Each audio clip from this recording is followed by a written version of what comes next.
Good morning. My name is Aderibigbe Abdulwasiu Adekoya. I am a beneficiary of TAP project. I am here to summarize what intellectual capacity building is all about. Before going into details, I would like to give us a preface of what to expect in intellectual capacity building. Intellectual capacity building is developing the ability to think, learn, and execute with discipline. We could also call it analogy as the ability of processing information, or simply as your processing unit. If you build your capacity building, it helps you to do more in lesser time. After saying all this, I would like to take us through the modules of intellectual capacity building because there are several modules in it, but I will take each module one after the other to explain vividly what intellectual capacity building is all about. The first module in intellectual capacity building talks about introduction to the concept of knowledge. Knowledge is understanding and knowing a subject or an object. A subject like fact, information, or skills. There are three types of knowledge: knowledge by acquaintance, factual knowledge, and practical knowledge. Knowledge by acquaintance is knowing something by familiarity, knowing your mother, your father, objects around you, and your environment. Talking about factual knowledge. The factual knowledge is knowing that something is as it is, like knowing that water is wet, knowing that the rock is hard. Those are factual knowledge. And when we talk about practical knowledge, it's knowing something by practice. Knowing something by practice, such as knowing how to drive. Before knowing how to drive, you've practiced it. Before knowing how to ride a bicycle, it has been practiced. That is what we call the practical knowledge. Philosophy as a whole deals, or it is interested in fact, so as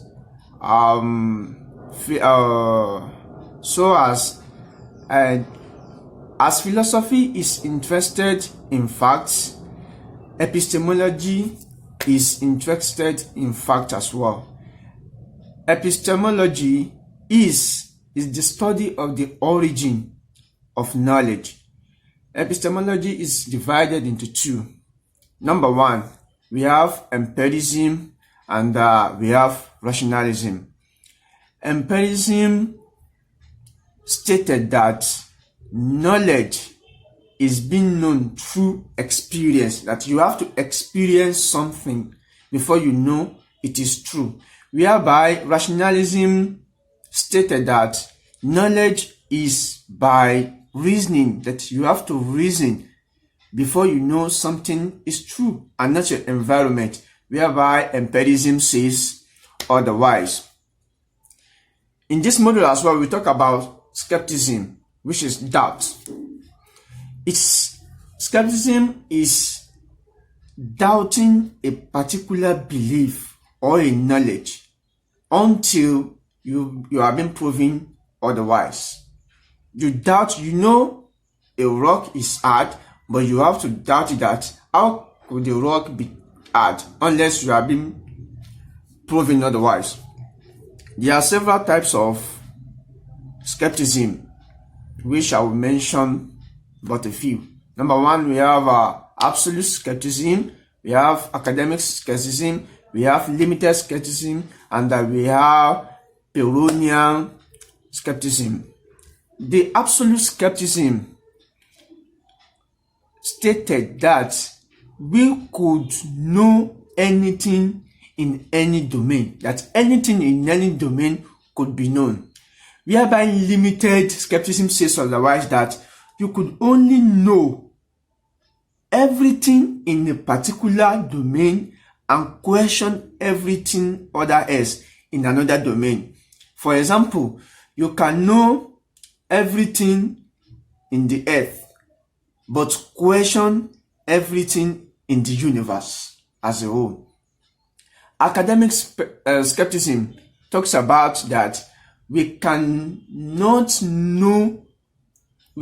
truly know everything in every domain, whereby Pyrrhonian skepticism says that we can neither know everything or not know everything in any domain. That is all about introduction to the concept of knowledge. The second module of the intellectual capacity building talks about the 6 processes of critical thinking. Critical thinking talks about the ability to think clearly about what to believe and what to do. It's also being reflective when thinking or about to act. The 6 steps involved in critical thinking are: number 1, observation, analyzing, evaluation, questioning, contextualization, and reflect. The number 1, which is observation, it talks about gathering information from a wide range of experience and thoughts, from those you agree with and those you disagree with. You guide information from different sources and different critics. You should guide information from those. Then number 2, that you drop down to analyzing. You now separating those information due to their arguments, their point of views, and from you segregating, you deduct your solution. Number 3, that is evaluation. You evaluate and test the solution you reached. Confirm the solution. How pragmatic is this solution? Is there any other way to this solution? If this solution did not later work, what other way can I go about it? That is, you are evaluating. Then number 4 is questioning. You question the solution. Is this solution really the best solution for me? If this does not work, which other way can we go by? That is questioning. You question your solution. Then number 4 is contextualization. Contextualization is you thinking how practical, how pragmatic is your solution. Is it genuine enough? Can it be experienced? Can it be experiment on? You have to do that. That is contextualization. Then the last is reflect. You have to think about the processes, think about everything to confirm whether is there any mistake or where did I go wrong. That is all about reflex. You recapture your processes. That is all about processes of critical thinking. The third module of intellectual capacity building talks about introduction to the concept of intelligence. Intelligence is the ability to learn, understand, and make judgment or have the opinion of your own. There are several scholars that they've theorized the concept of intelligence. One of them is Spearman, who talks about general intelligence, which is also known as G factor. He opined that for any action taken, the following factors must have been into play. Number 1 is quantitative reasoning, working memory, visual processing, fluid reasoning, and knowledge. The listed above must have been into play when someone acted or reason in a particular way. The second author talks about fluid and crystallized intelligence. The fluid and crystallized intelligence was opined by Cartel on. The fluid intelligence decreases after adolescence, and it is not always influenced by one's environment, whereby crystallized intelligence increases through adulthood, and it is influenced by one's environment. The third but not the least is the multiple intelligence by Howard Gardner. The multiple intelligence consists of the following. We have musical intelligence, whereby people who knows how to play, sing, or read meanings to tones and sound. They have this musical intelligence. Those with mathematical intelligence can know the difference between space, time, pattern. They are endowed with mathematical intelligence. The verbal intelligence or linguistic intelligence talks about people who can understand knowledge, languages. They can speak fluently and do all sort of verbal communication. They are also endowed with verbal intelligence. We have intrapersonal intelligence, knowing oneself, knowing one's ability is characterized by intrapersonal intelligence. Interpersonal intelligence consists of you and another person. Creating a mutual relationship with another person is the work of interpersonal intelligence. These all are in the introduction to concept of intelligence. The next module in intellectual capacity building talks about emotional intelligence. Emotions are derived from one's personal feeling, circumstances, mode, or relationship with others. Your relationship with other or personal feeling gives you emotions. There are 4 components of emotions. Number 1, we have feelings. The feelings is internal in nature, what you are feeling from within. Number 2 is bodily arousal. Your bodily arousal is biological in nature. Number 3 is sense of purpose. Sense of purpose is what emotions result to, such as if you are feeling anger, you will love to fight. But when you are feeling loved, you will love to cuddle. That is what sense of purpose simply means. Then number 4 is social expressiveness. Your social expressiveness deals with your communications with others. And the emotional intelligence is coined by Salovey and Meyer. It is generally conceptualized into 3 aspects. Number 1, we have the ability model, the trait model, and the mix model.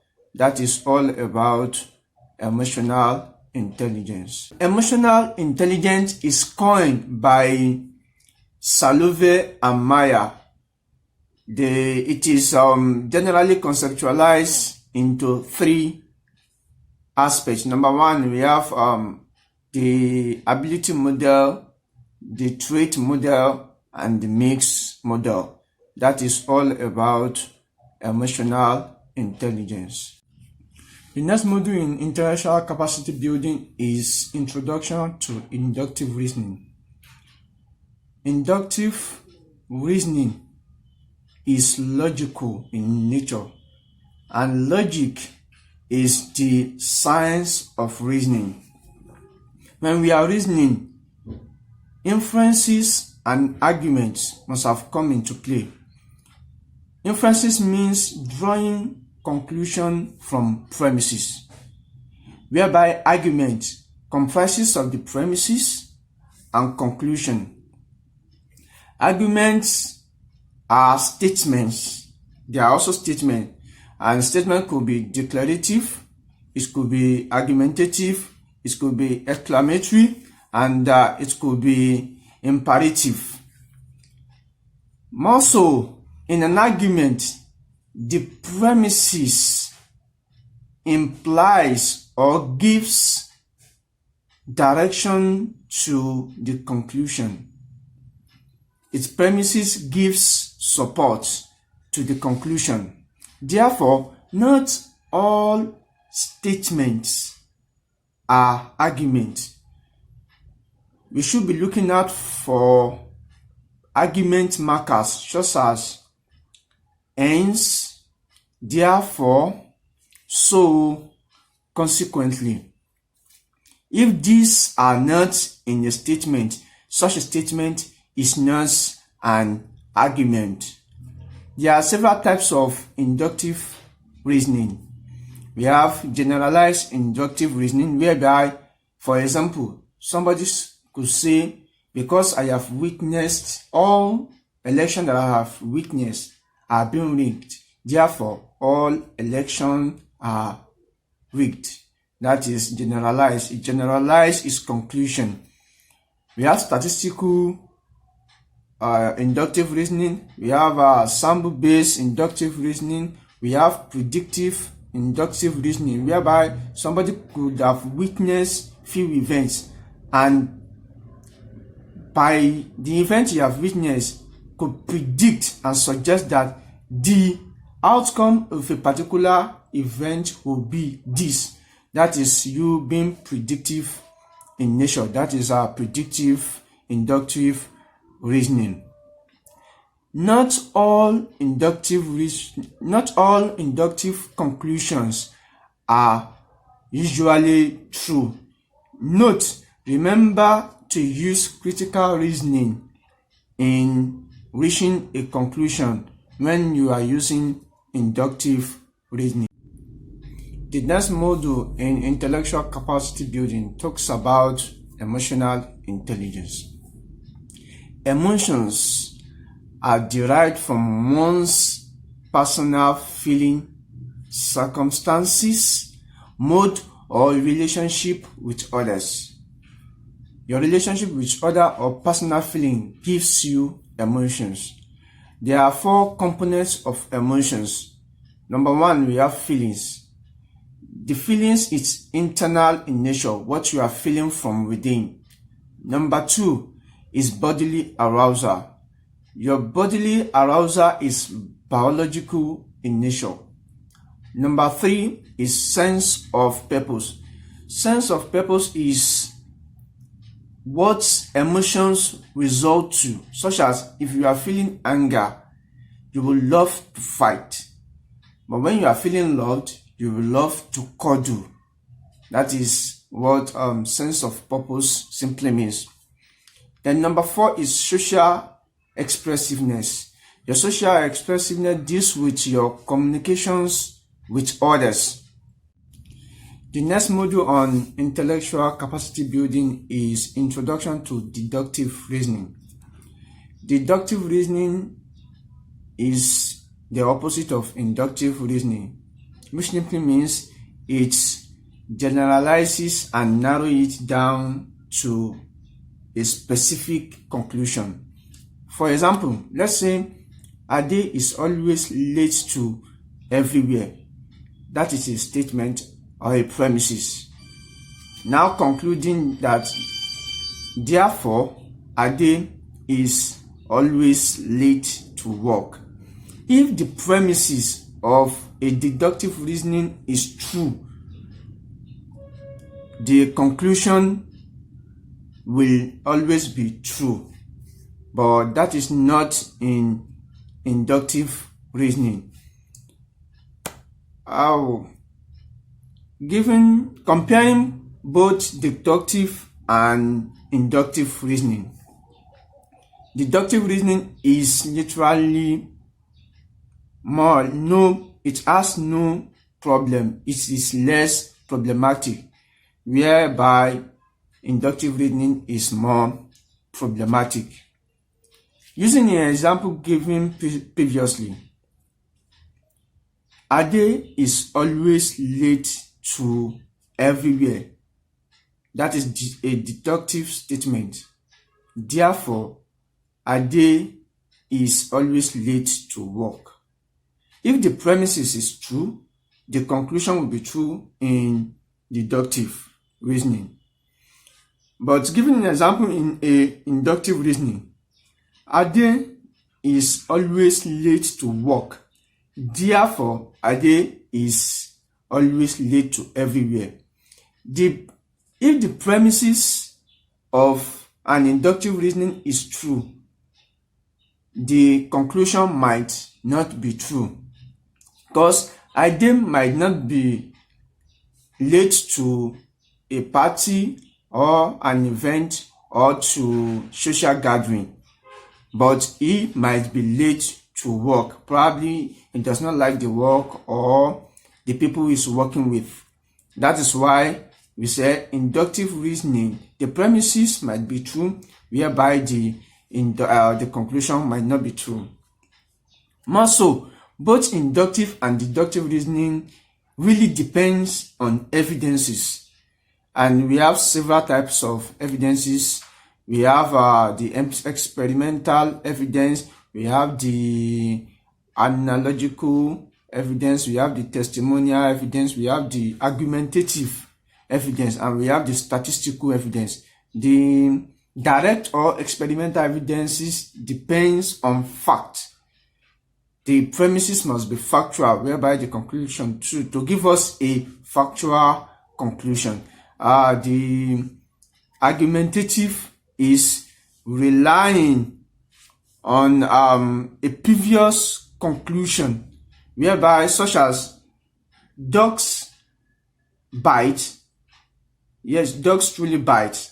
Seeing someone being beaten by an animal, you just conclude that the bite it is a dog bite. And that is what we call argumentative evidence. This is all about inductive and deductive reasoning and the similarities and differences between both reasoning. The next topic in intellectual capacity building is introduction to cognitive bias. What is a bias? A bias is disappropriation of favor over an idea, a place, or a person. When we are now talking about cognitive bias is disappropriation of favor over a certain thought. It is also thinking in a particular way over another. It is a systematic error in thinking, and it also affects decision making. There are several types of cognitive bias. We have, number one, confirmation bias. We have gambler fallacy. We have negativity bias. When we talk about negativity bias, it is giving weight to negative thoughts over positive thoughts.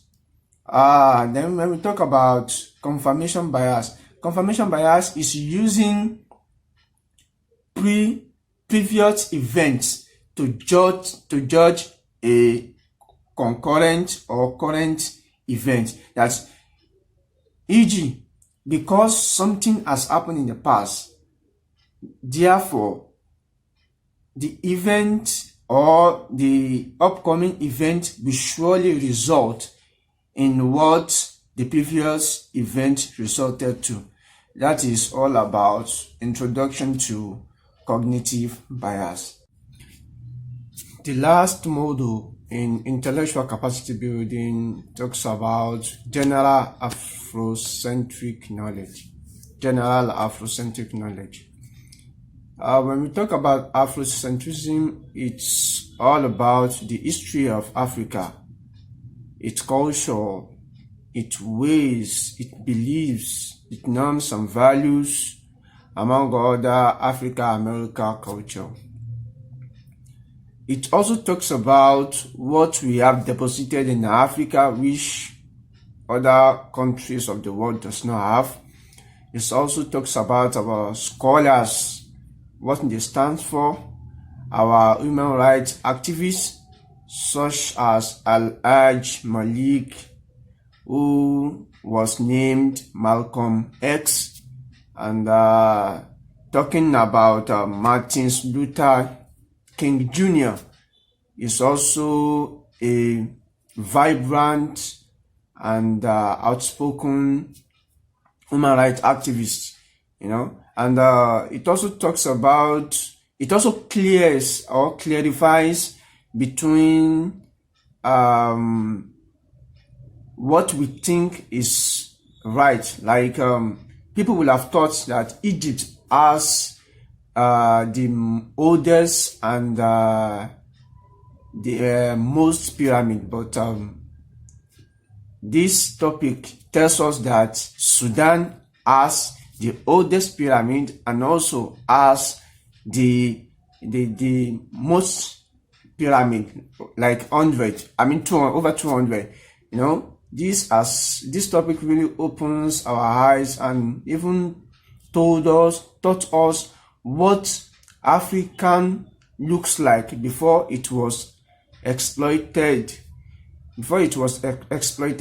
Which means we have two Africans: African before and Africa after exploitation. That is what we were taught in this module. It's really nice, and it's really good.